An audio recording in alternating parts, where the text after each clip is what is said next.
একজন সাকিব আল হাসানের অভাব পদে পদে টের পাচ্ছে বাংলাদেশ।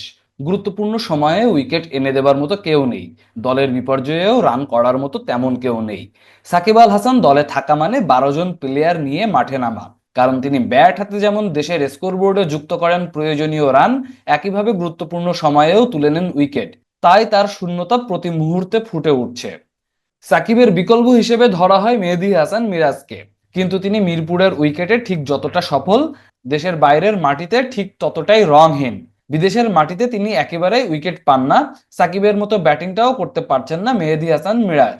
প্রতিপক্ষ যেই হোক, পিচ যেমনই হোক, সাকিব জ্বলে উঠতেন স্বমহিমায়। পিচে টার্ন না পেলে সাকিব আর্মার দিয়ে ব্যাটারদেরকে কাবু করতেন। লেন ঠিক রেখে ডট আদায় করে চাপ তৈরি করতেন। কিন্তু সাকিব বিনা আর কেউ এভাবে বাংলাদেশকে সার্ভিস দিতে পারছে না। কয়েকটি কারণে সাকিবের বিকল্প তৈরি হচ্ছে না। সবচেয়ে বড় কারণ হলো সাকিব বড় মঞ্চে পারফর্ম করতেন। 2019 বিশ্বকাপে তিনি যা করেছেন তা হয়তো ক্রিকেট ইতিহাসে আর কেউ কখনো করতে পারবে না। 2017 সালের চ্যাম্পিয়ন্স ট্রফিতে মাহমুদুল্লাহ রিয়াদকে সঙ্গে নিয়ে নিউজিল্যান্ডের বিপক্ষে মহাকাব্য রচনা করেছিলেন। সে সাকিবের বিকল্প হিসেবে যারা আসছেন তারা বড় মঞ্চে নিজেদেরকে মেলে ধরতে পারছেন না।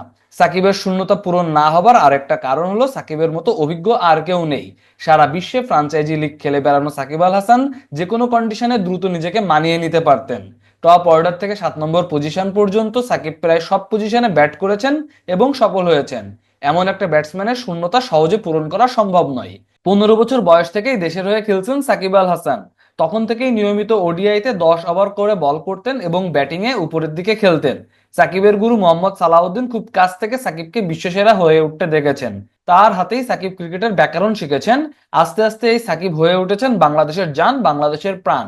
2007 সালে বিশ্বকাপে ভারতকে হারিয়ে অঘটনের জন্ম দেয় বাংলাদেশ। ভারত বধে ভূমিকা রাখেন সাকিব। সে ম্যাচে সাকিব তামিম মুশফিকের অর্ধশতকে ভর করে 192 রানের লক্ষ্যমাত্রায় পৌঁছে যায় বাংলাদেশ।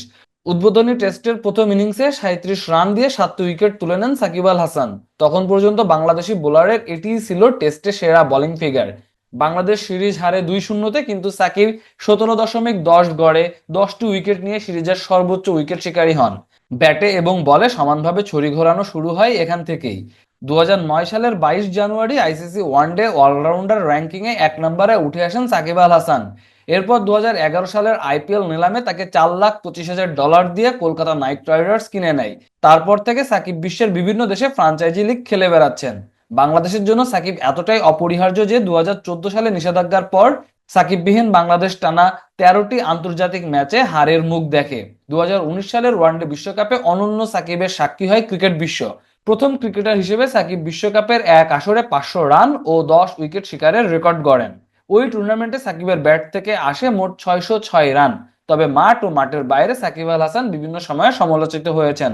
তবে সবকিছু সামলে নিয়ে সাকিব 22 গজে সকল সমালোচনার জবাব দিয়েছেন। কিন্তু এখন তিনি দলের বাইরে, আর দলও সাকিবকে ছাড়া প্রায় দিশেহারা হয়ে পড়েছে। বাংলাদেশ ক্রিকেট তো বটেই, বিশ্ব ক্রিকেটেও সাকিব আল হাসান অনন্য। সাকিবকে নিয়ে আপনাদের মন্তব্য কমেন্ট বক্সে জানাতে পারেন।